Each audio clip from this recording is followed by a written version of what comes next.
think about empowerment in the U.S., I say to my employees, I'm an American, and I say, I want you to be empowered.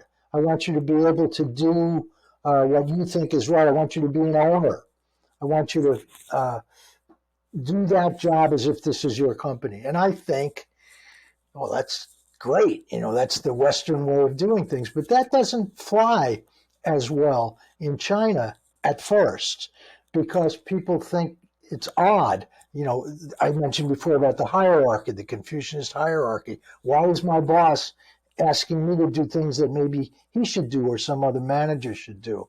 Welcome to Work Matters, where we explore what leaders can do to make work more productive, valuable, meaningful, and impactful. I am your host, Thomas Bertels. Today, we talk to Dr. Frank Gallo about leadership in China. Frank is an executive coach, consultant, and author who has lived in China for over 20 years. He has written several books, including Business Leadership in China and The Enlightened Leader. In our conversation with Frank, we discuss how leadership practices in China differ from the West, what experts need to learn and unlearn to be effective in the Chinese context, and how Western ideas of empowerment and autonomy are perceived in China. As always, if you enjoyed this conversation, please subscribe to our show so you never miss an episode. Here's my conversation with Dr. Frank Gallo. Welcome to the Work Matters podcast. Our guest today is Dr. Frank Gallo. Welcome to the show, Frank. Thank you, Thomas. It's a pleasure to be here with you. So our topic today is what Western businesses can learn from China and from Chinese leaders. So maybe jumping right in, what are, in your view, are the differences between being a leader in the West versus being a leader in China? It's changing. When I first got to China more than 20 years ago, it was very, very different from the West. But over that time, a lot of the Western best practices have been incorporated into China, and then Chinese companies have put their own flavor to it. So, in some ways, it's the business itself is quite similar. The differences are more related to Chinese values versus Western values. One of the biggest ones is the issue of individualism versus collectivism. China is very collectivist. In China, I'm not just talking about business, but generally speaking, if you're a citizen in China, the state comes first. And that's pretty much opposite of how it is in the West, certainly in America, in Germany, and France, and so on, where individual rights are so important. So that I find that issue a lot in business, and I can give you examples of how individualism versus collectivism shows up in business. What are some other differences at the macro level between Western culture and Chinese business culture? Well, I think it's very much based on Chinese values versus Western values. So China very much follows Confucianism. Now, please understand, that does not mean that everybody in China and everybody who goes to work in China is a Confucianist. Not at all. However, just like I was brought up in the U.S. to believe in myself and to believe in individual rights and the importance of human values.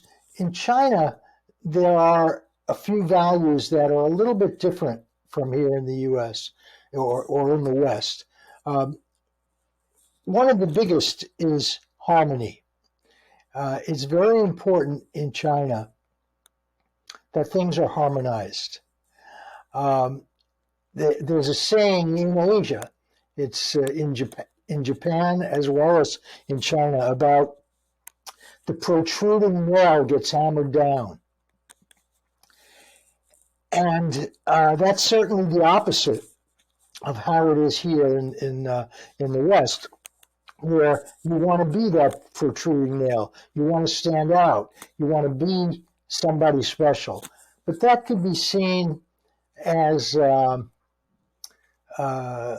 rude or impolite if you do that too much. And that's actually one of the I think you know, Thomas, that I'm an executive coach, and one of the biggest issues that I often face with Westerners when they're put in executive positions in China, and I'm coaching them, is their expectations that people will stand out, when in fact that's anti-Confucianist.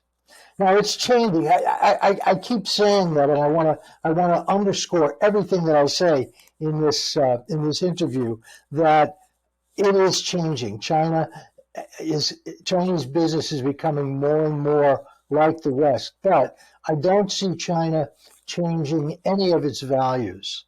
So the issue of harmony, the item I mentioned before about individualism versus collectivism, um, hierarchy is a big deal in Confucianism. Uh, so in the West, we tend to see ourselves more egalitarian. If you look at Scandinavia, a CEO will drive to work on his bicycle. But in China, for sure, the CEO is going to be driven by a driver in a Mercedes, black. So it's that kind of those kinds of things don't really change. If you will indulge me, I'd like to tell you one story.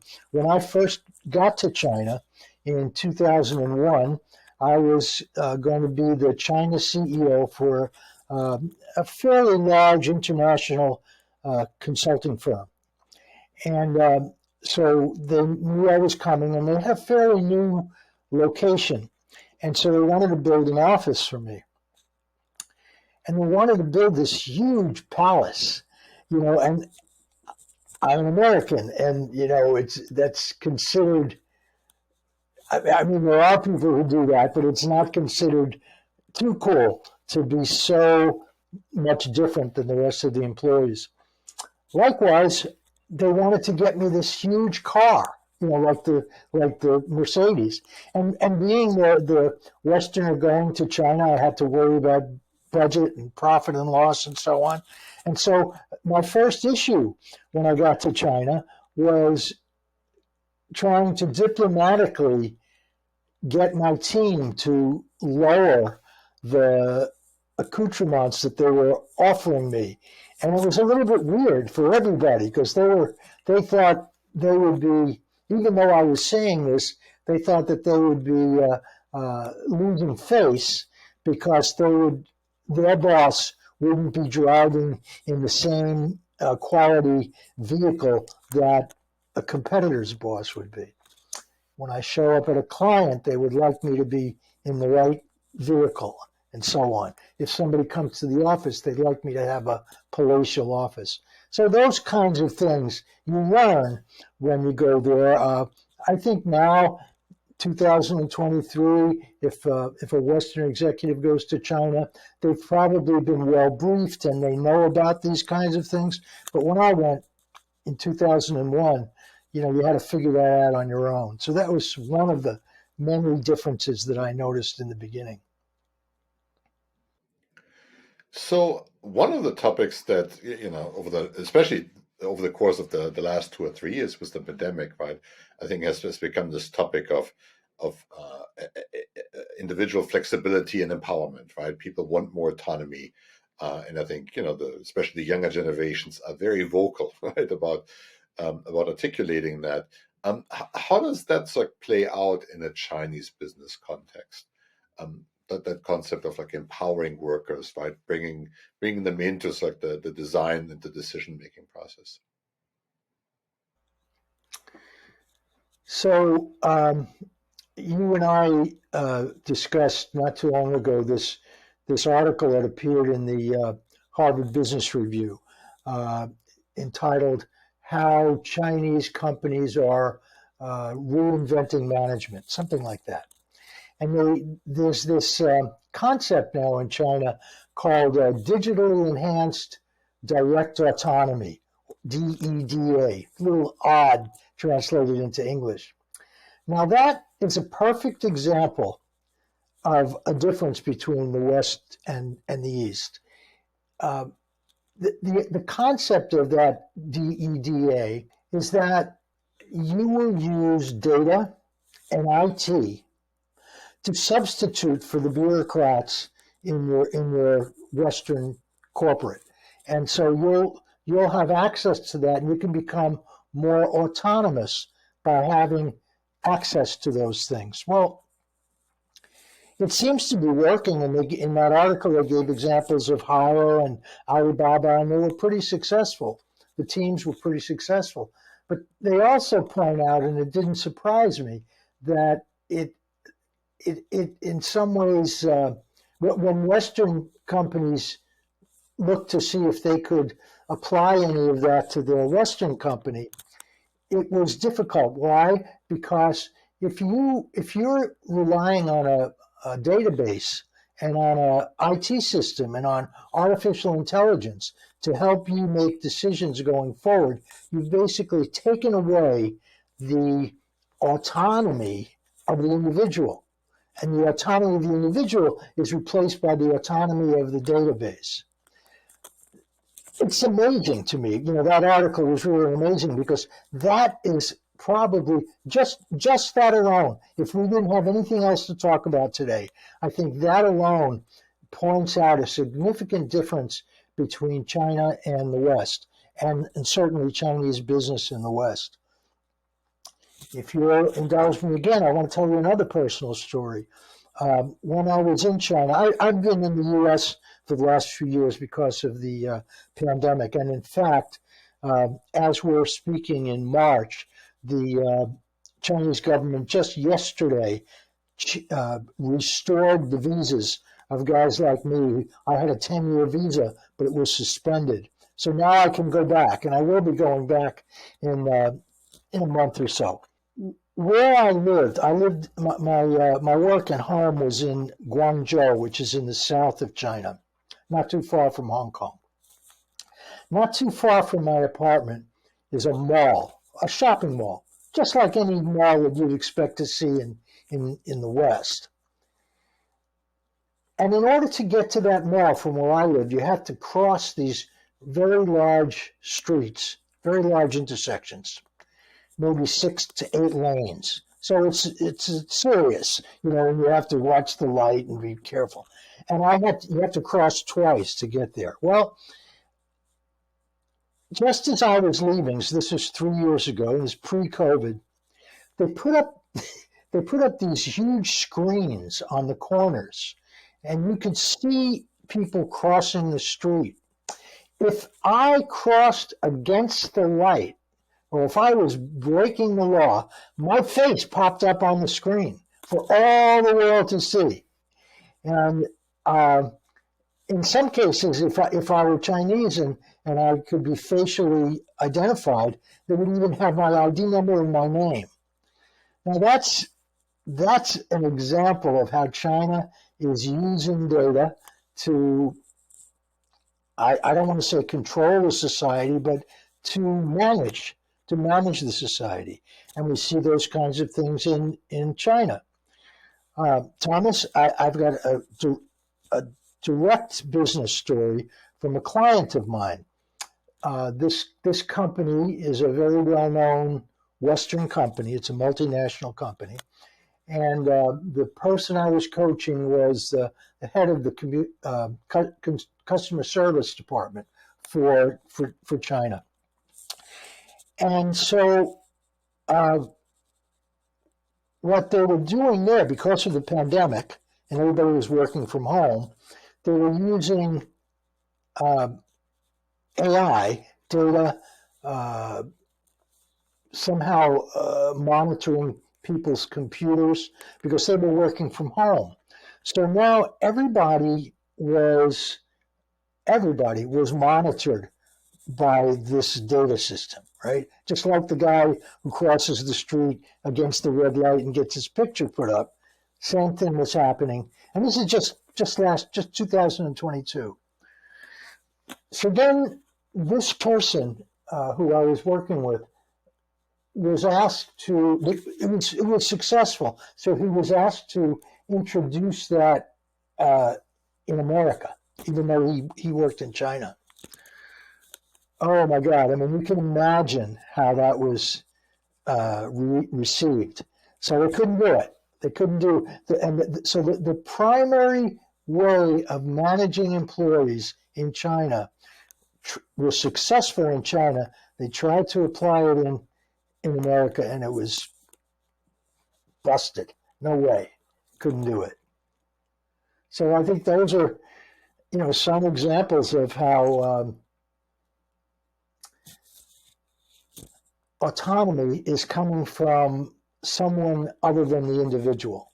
Yeah, it's really interesting. I mean, even you know, you and I, we both read the same article, right? And what I thought was interesting is that it really used like the market mechanism, right, to direct people and to use that like as a control mechanism. And to your point, right, basically creates like a platform that allows, you know, that to be fairly frictionless. And it's interesting because you would think normally that, you know, in the West, right, we'd be the more capitalist, market focused, right, people here. But it turns out that that's like adopting, right, those kind of models, I think, is incredibly hard in the United States, right? I think there's only like a few companies that really like went into the same direction as Hire, for example, did, right? So I think it's fascinating. Any thoughts on kind of like why that is so different if you look across like the two different value systems? I think it's there's a couple of things. One is that generally speaking, Chinese workers who are terrific, by the way, very hardworking, long hours, smart, ambitious, but rather compliant compared to the West. And that's another one of those values that you learn in as a child, and then it's very much reinforced in high school and even in college, where you pretty much revere the professor and the teacher, and you uh, do what you're told. So what's interesting when you think about empowerment in the U.S., I say to my employees, I'm an American, and I say, I want you to be empowered. I want you to be able to do what you think is right. I want you to be an owner. I want you to do that job as if this is your company. And I think, well, that's great. That's the Western way of doing things. But that doesn't fly as well in China at first because people think it's odd. I mentioned before about the hierarchy, the Confucianist hierarchy. Why is my boss asking me to do things that maybe he should do or some other manager should do? That kind of difference between empowerment and this kind of digitally enhanced uh, data autonomy or something like that. How that is really quite different, and I think it gets back to the very first thing we talked about in this call, in this interview, was the individualism versus collectivism. Thomas, think about COVID. Think about COVID and what the world went through, and think about the way China handled it versus the way in our case, we both live in the U.S. The way it was handled in the U.S. In China, the employees were the people were very very compliant. They lined up. They lined up for testing almost every day. They had a smartphone system, and if it was either green or yellow or red based on who you've been exposed to. There was very little freedom. Why was that accepted? Because the state has high value to a Chinese person. Doing something for the good of the country, for the good of our community, is very, very important. Now, think about the U.S. Think about all the fights. It's still going on today with some political candidates talking about, the fascism. So, yeah, so I mean, I think these are really good examples of how that then gets applied in business as well. Yeah, one of the things you also mentioned when we talked earlier, which I thought was really interesting, that obviously there's not like just one type of Chinese companies, right? And you were, I think, you pointed out that, right, that there's like multinationals, right? So Western companies that have a right Chinese subsidiary. You have like traditional state-owned companies, right? And then you also have these private Chinese companies. Alibaba, or some of these companies are probably good examples for that. Kind of like, how do they differ, like in how they do business and how they go? One of the things you've asked me before is what are the biggest differences you've seen in the you've been in China for 20 something years. What are the biggest differences? And I'd say that probably the biggest is the movement from the planned economy to the market economy. In a planned economy, Beijing tells you the central government tells you pretty much everything about business. In the old days, when I first got there, um, the government was telling companies how many employees they could have, what the salary should be. I was an HR consultant, so you could imagine how different that was, because that was, we were trying to teach the companies how to manage these things, but those state-owned enterprises were being told from central government what to do. So as China has moved from a planned economy to a market economy, uh, the multinationals rose up, and the multinationals pretty much are Western firms who are there, most of them, and they follow pretty much Western practices. So if you're consulting or managing or leading in one of those companies, while you still have to be very sensitive to Chinese values, you pretty much follow Western best practice. Pretty much follow Western best practice. And there's examples which we can talk about. There's examples of how you do that blending. If you're a state-owned enterprise, it's really just the opposite. It's like the planned economy of before. That's changing, but if you think about the biggest state-owned enterprises in China are like they have one company that manages the whole electric grid for the country, and then the airlines and the oil companies. And I know in my early days when I used to do more consulting work in those kinds of companies, it was a struggle sometimes to get people to adapt what we, the consulting firm, thought would be best practices for them. So there was a struggle there. Multinational, no problem. It was accepted right away. In between are these fantastic privately owned Chinese companies you mentioned: Haier, Alibaba, Huawei, Tencent, ByteDance, which owns TikTok. And these companies are doing all kinds of blends of the two. Uh, I I know there's a system that's called it's called in Chinese Zhou Zhou Liu, which means 996. 9 in the morning to 9 at night, 6 days a week. Multinationals don't do that. They couldn't get away with it because the people, people in China would say, wait a minute, in America, they do 8 to 5. Why am I doing 9 to 9? And they only work 5 days. So that doesn't work. But in these private companies, they do it. And they feel that's an advantage. And I think you could argue that it is.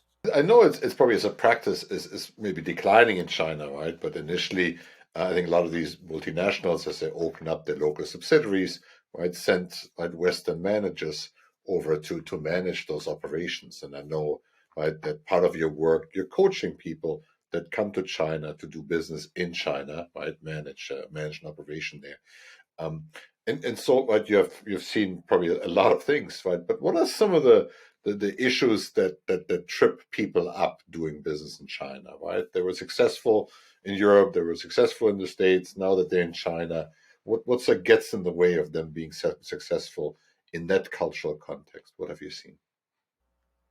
And again, it goes back to the issue of Chinese values and being able to apply those. And I think the executive who goes there, the successful exec from Europe or America who goes there and doesn't take into account those things, that's going to be a problem right away. But there are some other subtle things. Directness versus indirectness. I've had a number of German coachees, very direct, and they're often running into difficulties by being direct with their employees, being as good as they were in Germany, but in China, it was frightening to some employees, and I've done it myself. I think I may have mentioned to you one time that the word disappointment in English carries much more weight in China than I knew. So once I told an employee that I was disappointed in the way she did something, and she almost quit. She's a great employee, MBA, smart as a whip and very loyal and very hardworking. But when I said I was disappointed, I just meant it as you would in the West. I didn't realize. So they have a concept in China called Zhongjian Ren, which means middle person. So that I had a high level and I showed disappointment to this person down below. She, rather than quit, she went to somebody in the middle, and then that middle person came to me and said, "Oh, Frank, I want you to know how so and so reacted," and I felt terrible. I eventually explained to her, "I didn't want to apologize. Not that I'm not against apologizing, but I felt it was a matter of both of us learning." So we talked about it, and she stayed, and everything was fine after that. But I learned a big lesson. So that's one issue that another issue that expats run into. Another one is patriotism. I read a want ad in China that was translated into English. It was one of these English newspapers in China. And they talked about they were looking for a CEO, and they wanted the person to be Chinese and this and that and this experience and that experience. And finally, they said to be patriotic. And I thought, wow, that's really interesting. I wouldn't expect to ever see that in the U.S., that it's a requirement that you be patriotic. But that concept has come up a few times in my work. I remember one time I was speaking with a group of American managers. They weren't CEOs or C-level people, but they were managers, and brought to my attention how they had a conflict.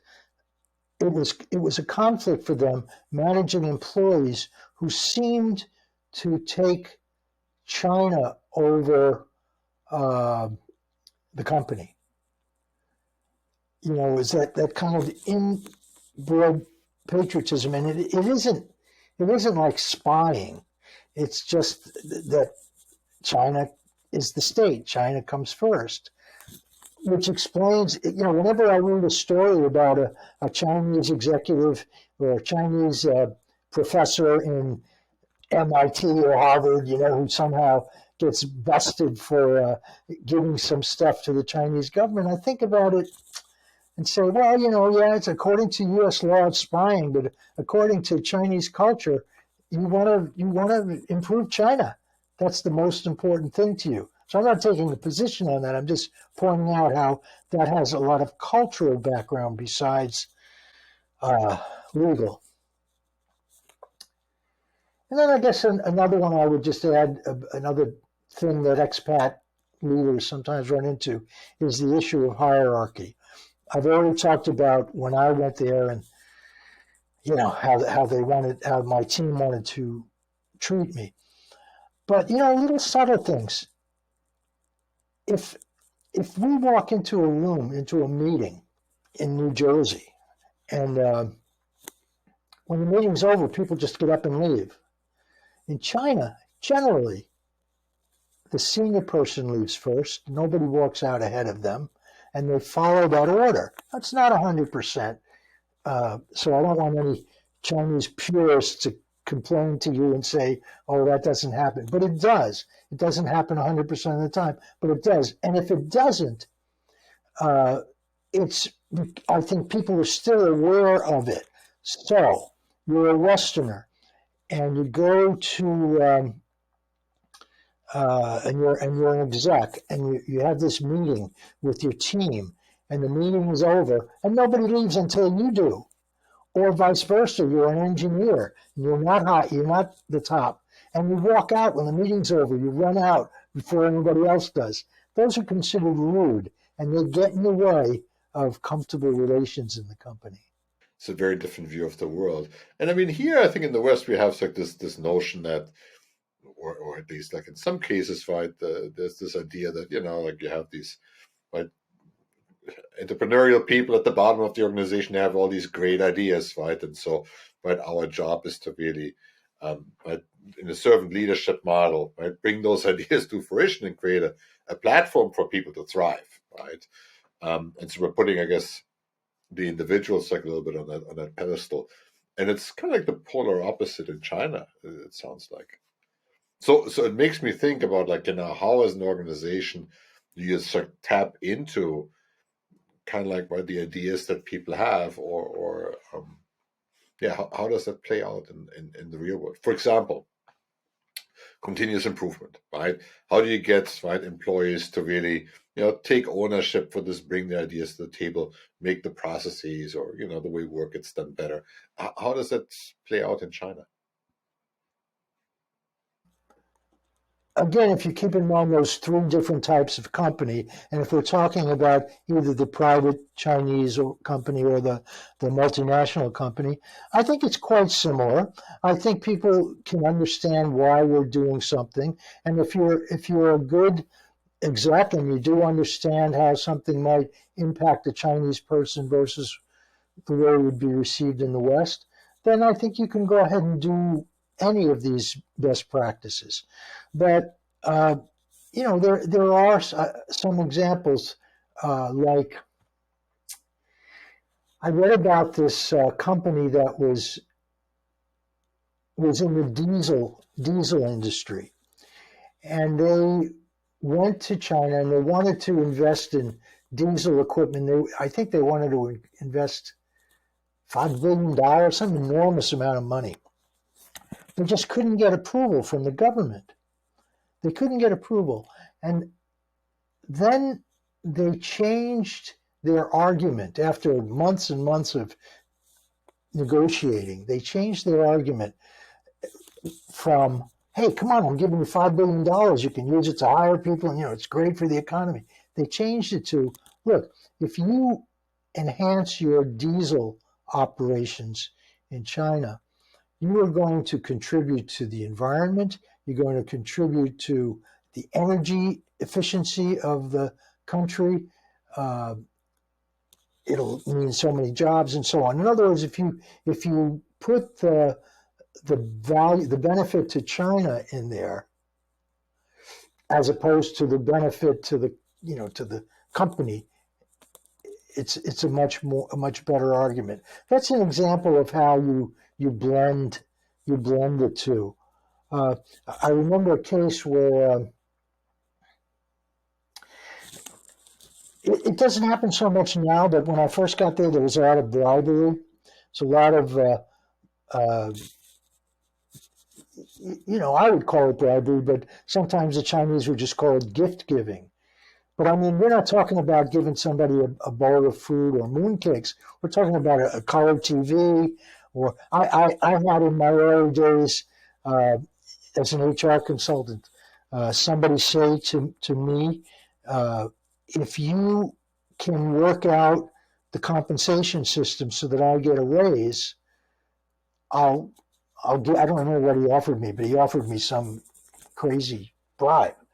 So that doesn't happen so much anymore, but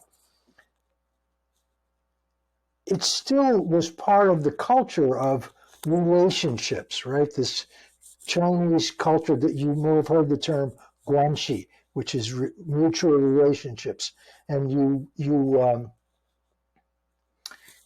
gift giving is very much a part of that. You know, on Chinese New Year's, everybody brings a gift. You give these little red envelopes to kids with 5 lemon bee in there, and you give people mooncakes, and you know it's very gift giving kind of society.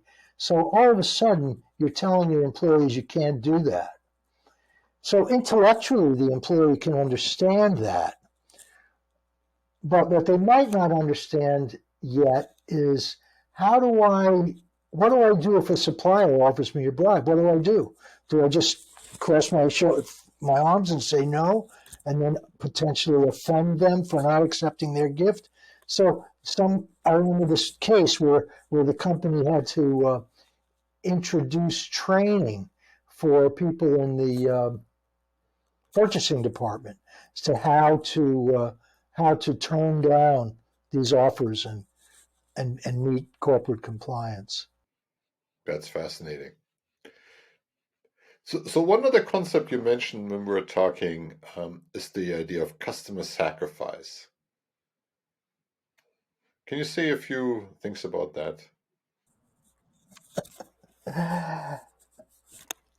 I wrote a book in 2008 called Business Leadership in China. And in order to get the information, the data for that, I interviewed 20 Chinese CEOs. And I asked them a number of questions. And one of them had to do with customers. And this one guy, a CEO of a fairly big Chinese company, said to me, I keep my telephone on 24 hours a day, 7 days a week. So any one of my customers knows that they can call me. And I thought, oh, that's an exaggeration. You know, this guy's a CEO. Son of a gun. When I mentioned this to some of my team, they told me that I didn't even realize that they had their phones on 24 hours a day and that they were taking calls from clients at 11 o'clock at night, midnight.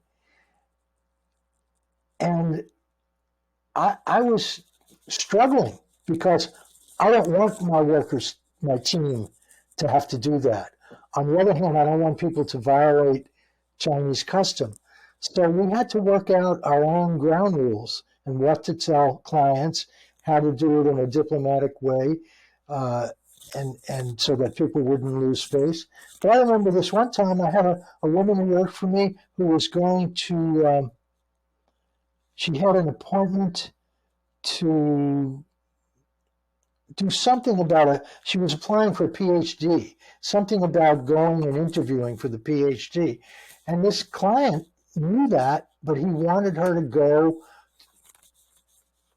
200 miles away, a flight, and be gone for a couple of days to go to attend a meeting. And she didn't know what to do. And came to my office and she was tearful. I called the client and tried to explain to him that this was very important for her. But it didn't end well, you know, because it really was a violation of the customer sacrifice that many Chinese companies saw. I think that would be different. That was a state-owned enterprise. I think it would be different. Most multinationals follow the kind of customer relations that you're familiar with in the West. But in some of the state-owned enterprises, you can be prepared to do anything the client asks. That's really interesting. I think that's also something I took away in that HBR article that these right Chinese entrepreneurial companies, the digitally enabled right companies, I think also probably have in common is like this relentless focus on the customer, right? Maybe right, maybe the equivalent would be Amazon, right? Who I guess has this aspiration of to be the most customer focused company, but certainly it's like the average customer service experience in the West, right, does not really follow the same, right, follow the same model. So I think that's interesting. again, I'd like to point to the difference between when I first got there and now. When I first got there in 2001, customer service in China was awful. It was terrible. Um, Airlines, restaurants, hotels, it wasn't that the people were not nice people. They just had no idea about the concept of customer service.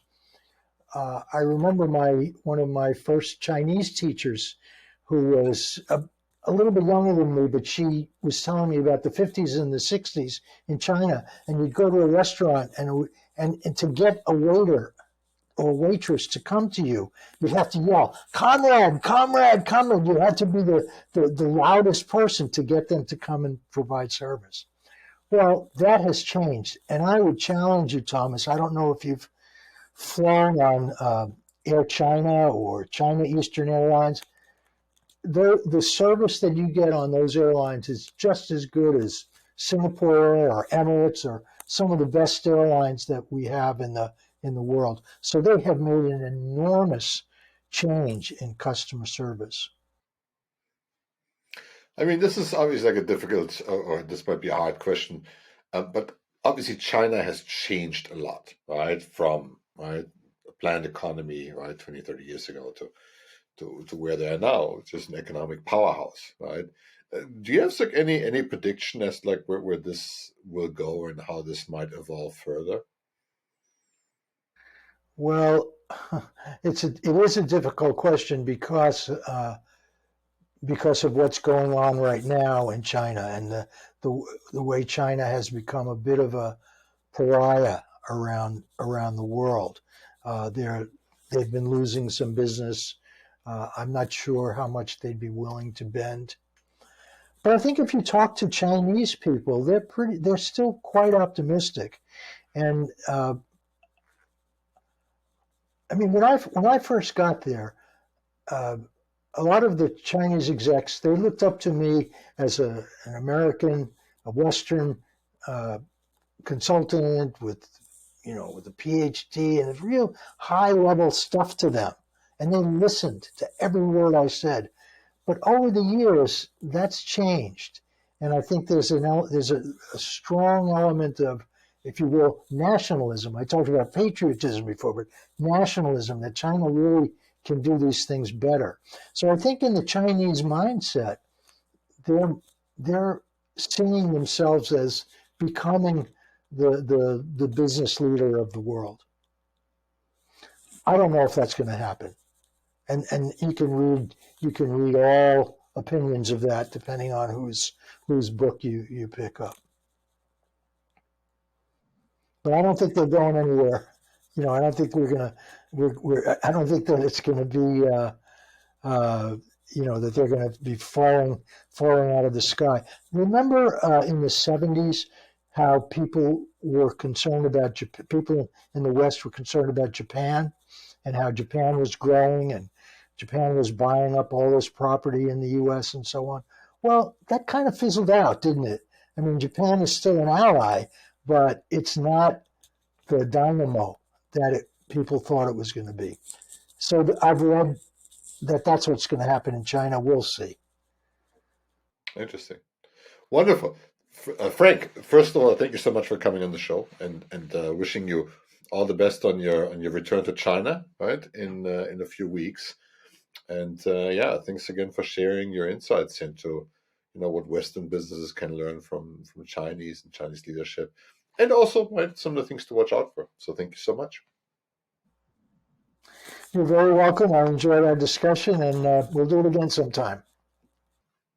Thanks, Frank. We hope you enjoyed this discussion. If you did, be sure to subscribe, like, share, or comment. Until next time, let's make work matter.